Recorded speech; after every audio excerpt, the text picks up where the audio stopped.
Bank അക്കൗണ്ടുള്ള ആളുകൾ July ദിവസങ്ങൾ അറിഞ്ഞിരിക്കേണ്ട വളരെ പ്രധാനപ്പെട്ട ചില കാര്യങ്ങളാണ് ഈ വീഡിയോ വ്യക്തമാക്കുന്നത്. സഹകരണ ബാങ്കുകൾ, പൊതുമേഖലാ ബാങ്കുകൾ, ഏത് ബാങ്കിൽ അക്കൗണ്ടുള്ള ആളുകളായാലും അറിഞ്ഞിരിക്കേണ്ട അറിയിപ്പുകളാണ്. വീഡിയോയുടെ വിശദാംശങ്ങളിലേക്ക് കടക്കുന്നതിന് മുമ്പ് കൂടുതൽ ആളുകളിലേക്ക് ഇൻഫർമേഷൻ എത്താൻ ഷെയർ ചെയ്യുക, ലൈക്ക് ചെയ്യുക, ഫേസ്ബുക്കിലൂടെ കാണുന്ന ആളുകൾ ഫോളോ ചെയ്യുക. വീഡിയോയുടെ വിശദമായ വിവരങ്ങളിലേക്ക് വരാം.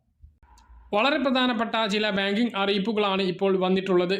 നമുക്കെല്ലാം SBIയിലും പഞ്ചാബ് നാഷണൽ ബാങ്കിലും അക്കൗണ്ട് ഉള്ളവരാണ്. നമ്മുടെ തൊട്ടടുത്ത സംസ്ഥാനമായ കർണാടകം SBI, PNB ബാങ്കുകളുടെ മുഴുവൻ ഇടപാടുകളും നിർത്താൻ ഉത്തരവിട്ടിരിക്കുകയാണ്. സംസ്ഥാന സർക്കാരിനു കീഴിലുള്ള വിവിധ ഡിപ്പാർട്ട്മെൻറ്റുകൾ, പൊതുമേഖലാ സ്ഥാപനങ്ങൾ, ബോർഡ്, കോർപ്പറേഷൻ, തദ്ദേശ സ്ഥാപനങ്ങൾ, യൂണിവേഴ്സിറ്റി എന്നിവയ്ക്കാണ് കർണാടക സർക്കാർ ഈ അടിയന്തര നിർദ്ദേശം നൽകിയിട്ടുള്ളത്. കർണാടക ഫിനാൻഷ്യൽ സെക്രട്ടറി PC ജാഫറാണ് ഇത് സംബന്ധിച്ച് നിർദ്ദേശം നൽകിയത്. സെപ്റ്റംബർ 20-നുള്ളിൽ ഈ ബാങ്കുകളിലെ അക്കൗണ്ടുകൾ ക്ലോസ് ചെയ്ത് നിക്ഷേപം തിരികെ പിടിക്കണം എന്നാണ് ഉത്തരവ്. 2 ബാങ്കുകളിലും ഉണ്ടായിരുന്ന ക്രമക്കേടുകളാണ് ഇത്തരമൊരു നിർദ്ദേശത്തിന് കർണാടക സർക്കാരിനെ പ്രേരിപ്പിച്ചത് എന്നും ഇത് സംബന്ധിച്ച ഉത്തരവിൽ പറയുന്നു. കർണാടക സർക്കാർ പറയുന്നത് പ്രകാരം Karnataka industrial area development board Punjab national ബാങ്കിൽ 25 കോടി രൂപ ഒരു വർഷത്തേക്ക് സ്ഥിര നിക്ഷേപമിട്ടിരുന്നു. 2021-ൽ രാജാജി നഗർ ബ്രാഞ്ചിലായിരുന്നു നിക്ഷേപം. ഇതിൽ 2 റെസിപ്റ്റും നൽകി. 12 കോടിയുടെയും 13 കോടിയുടെയും 2 റെസിപ്റ്റുകളാണ് നൽകിയത്. എന്നാൽ കാലാവധി പൂർത്തിയായ ശേഷം 13 കോടി രൂപ ബാങ്ക് തിരികെ നൽകാൻ തയ്യാറായില്ല. ബാങ്കിലെ ജീവനക്കാർ പണം തട്ടിയെടുത്തു എന്നും എന്നാൽ റീഫണ്ട് നൽകാൻ അവർ തയ്യാറല്ല എന്നും കർണാടക ആരോപിച്ചു. സമാനമായ തട്ടിപ്പാണ് SBIയിലും നടക്കുന്നത്. കർണാടക മലിനീകരണ നിയന്ത്രണ ബോർഡ് സ്റ്റേറ്റ് ബാങ്ക് ഓഫ് മൈസൂരുവിൽ 10 കോടി രൂപയുടെ നിക്ഷേപം നടത്തി. 2013 ഓഗസ്റ്റിലായിരുന്നു പണം നിക്ഷേപിച്ചത്. കാലാവധി പൂർത്തിയായതിനു ശേഷം പണം തിരികെ നൽകാൻ ചെന്നപ്പോൾ സ്വകാര്യ കമ്പനി വ്യാജരേഖകൾ ഉണ്ടാക്കി അത് തട്ടിയെടുത്തു എന്നും മനസ്സിലായിട്ടുണ്ട്. എന്നാൽ ബാങ്കുകളുടെ വീഴ്ചയിൽ റീഫണ്ട് ചെയ്യാൻ SBIയും തയ്യാറായിട്ടില്ല. ഇതേ തുടർന്നാണ് 2 ബാങ്കുകളുടെയും അക്കൗണ്ടുകൾ ക്ലോസ് ചെയ്യാൻ കർണാടക സർക്കാർ നിർദ്ദേശം നൽകിയിട്ടുള്ളത്. അപ്പോൾ ഒരു സംസ്ഥാന സർക്കാരാണ് പഞ്ചാബ് നാഷണൽ ബാങ്കിനെതിരെയും സ്റ്റേറ്റ് ബാങ്ക് ഓഫ് ഇന്ത്യക്കെതിരെയും കടുത്ത നടപടിയുമായി വന്നിട്ടുള്ളത്. പണം തട്ടി എന്നുള്ളത് തന്നെയാണ് കേസ്. ഇത് ഒരു സാധാരണക്കാരൻ്റേതാണ് എങ്കിൽ എന്താണ് സംഭവിക്കുക എന്നുള്ളത് നമ്മൾ മനസ്സിലാക്കുക. ഒരു വ്യക്തി അല്ലെങ്കിൽ ഒരു സ്ഥാപനം അക്കൗണ്ട് പിൻവലിക്കുകയാണ് എങ്കിൽ ഇത്തരം ബാങ്കുകൾക്ക് ഒന്നും സംഭവിക്കാനില്ല. ഇതൊരു സർക്കാർ തന്നെയാണ് ഇത്തരം ഒരു നടപടിയിലേക്ക് കടക്കുന്നത് എന്നുള്ളത് വളരെ പ്രധാനപ്പെട്ട കാര്യമാണ്. അടുത്ത ബാങ്കിംഗ് അറിയിപ്പ്. പ്രവാസി സംരംഭകർക്കായി നോർക്ക റൂട്ട്സും കനറ ബാങ്കും സംയുക്തമായി 2024 ഓഗസ്റ്റ് 21-ന് കൊല്ലം ജില്ലയിൽ പ്രവാസി ബിസിനസ് ലോൺ ക്യാമ്പ് സംഘടിപ്പിക്കുന്നു. തിരിച്ചെത്തിയ പ്രവാസികളുടെ പുനരധിവാസത്തിന് വേണ്ടി സർക്കാർ നോർക്ക റൂട്ട്സ് വഴി നടപ്പിലാക്കുന്ന പദ്ധതിയാണിത്. പദ്ധതി പ്രകാരം ലോൺ ആവശ്യമുള്ളവരും ക്യാമ്പിൽ പങ്കെടുക്കണമെന്ന് ആഗ്രഹം ഉള്ളവരും നോർക്ക റൂട്ട്സിൻ്റെ 24 മണിക്കൂർ പ്രവർത്തിക്കുന്ന 1800 425 39 എന്ന നമ്പറിൽ ബന്ധപ്പെട്ട് രജിസ്റ്റർ ചെയ്യേണ്ടതാണ്. മറ്റൊരു പ്രധാനപ്പെട്ട അറിയിപ്പ്. ഒരാളുടെ ബാങ്ക് അക്കൗണ്ടുമായി ബന്ധിപ്പിച്ച UPI സംവിധാനം വഴി മറ്റൊരാളുടെ കൂടി ഇടപാടുകൾ നടത്താനാകുന്ന വിധം പരിഷ്കാരം അവതരിപ്പിച്ച് റിസർവ് ബാങ്ക് ഓഫ് ഡിജിറ്റൽ ഇടപാടുകൾക്ക് പ്രോത്സാഹനം നൽകുക എന്ന ലക്ഷ്യത്തോടു കൂടി ഡെലിഗേറ്റഡ് പ്രോഗ്രാം എന്ന സംവിധാനം അവതരിപ്പിച്ചു.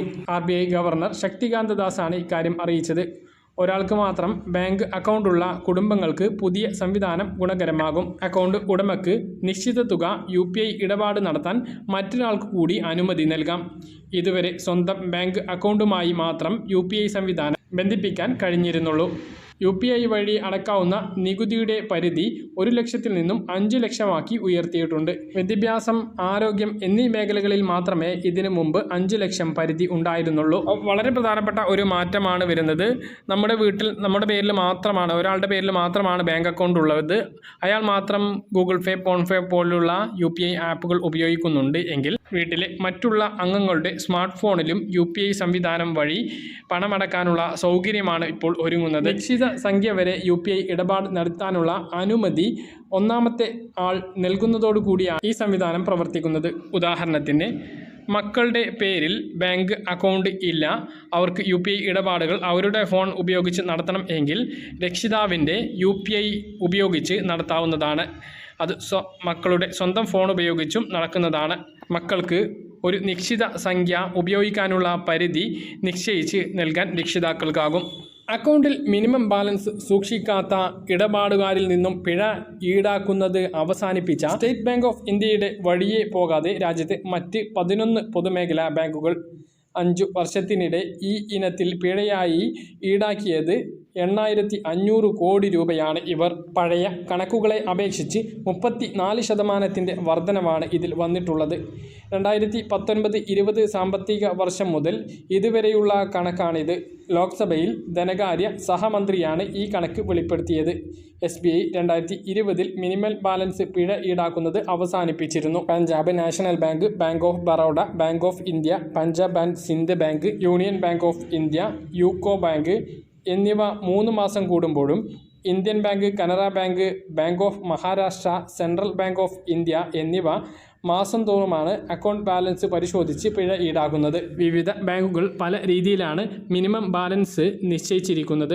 കനറ ബാങ്ക് സേവിങ്സ് അക്കൗണ്ടിൽ മെട്രോ നഗരപ്രദേശങ്ങളിൽ 2,000 രൂപയും അർദ്ധ നഗരപ്രദേശങ്ങളിൽ 1,000 രൂപയും ഗ്രാമപ്രദേശങ്ങളിൽ 500 രൂപയുമാണ് ഉള്ളത്. ഇതിൽ വീഴ്ച വരുത്തിയാൽ ബാലൻസ് കുറവിന് അനുസരിച്ച് 25 മുതൽ 45 രൂപ വരെ പിഴയും GSTയും ഈടാക്കും. കറന്റ് അക്കൗണ്ടിൽ മെട്രോ നഗരങ്ങളിൽ 7,500, നഗരങ്ങളിൽ 5,000, അർദ്ധനഗരങ്ങളിൽ 2,000, ഗ്രാമങ്ങളിൽ 1,000 രൂപ എന്നിങ്ങനെയാണ് വ്യവസ്ഥ. ഇതിൽ കുറവുണ്ടായാൽ പ്രതിദിനം 60 രൂപ മുതൽ 500 രൂപ വരെ GSTയും പിഴയും ഈടാക്കും. 3 മാസം കൂടുമ്പോൾ മിനിമം ബാലൻസ് പരിശോധിക്കുന്ന Punjab national bank savings account metro നഗരപ്രദേശങ്ങളിൽ 2,000 രൂപയും അർദ്ധനഗരങ്ങളിൽ 1,000 രൂപയും ഗ്രാമപ്രദേശങ്ങളിൽ 500 രൂപയും മിനിമം ബാലൻസ് നിശ്ചയിച്ചിട്ടുള്ളത്. 100 മുതൽ 250 രൂപ വരെയാണ് ഇവ പിഴയും GSTയും ഈടാക്കുന്നത്. കറണ്ട് അക്കൗണ്ടുകൾ മെട്രോ നഗരങ്ങളിൽ 10,000, നഗരങ്ങളിൽ 5,000, അർദ്ധനഗരങ്ങളിൽ 2,000, ഗ്രാമപ്രദേശങ്ങളിൽ 1,000 രൂപ എന്നിങ്ങനെയാണ്. ഇതിനു വീഴ്ച വരുത്തിയാൽ പിഴ 400 മുതൽ 600 രൂപ വരെയാണ്. മിനിമം ബാലൻസിലെ കുറവ് പരിഹരിക്കാൻ ബാങ്കുകൾ ഇടപാടുകാർക്ക് നിശ്ചിത സമയം അനുവദിക്കണം എന്നാണ് കേന്ദ്ര സർക്കാർ ഈ കാര്യത്തിൽ കഴിഞ്ഞ ദിവസം പാർലമെന്റിൽ പറഞ്ഞത്. ഒരാൾ അക്കൗണ്ട് തുടങ്ങുമ്പോൾ മിനിമം ബാലൻസിനെക്കുറിച്ചും അതിൽ കാലാകാലം വരുന്ന മാറ്റങ്ങളെക്കുറിച്ചും വ്യക്തമാക്കണം എന്നും ധനകാര്യ സഹമന്ത്രി പങ്കജ് ചൗധരി കഴിഞ്ഞ ദിവസം ലോക്സഭയിൽ നിർദ്ദേശിച്ചു. പറഞ്ഞ കാര്യങ്ങൾ കൃത്യമായിട്ട് മനസ്സിലാണെന്ന് കരുതുന്നു. ഇതുപോലെ ഇൻഫർമേഷൻ ലഭിക്കാൻ ചാനൽ സബ്സ്ക്രൈബ് ചെയ്യുക, ബെൽ ഐക്കൺ എനേബിൾ ചെയ്ത് വെക്കുക. മറ്റൊരു വീഡിയോയുമായി നമുക്ക് വീണ്ടും കാണാം. ദൂരേക്കും ബൈ.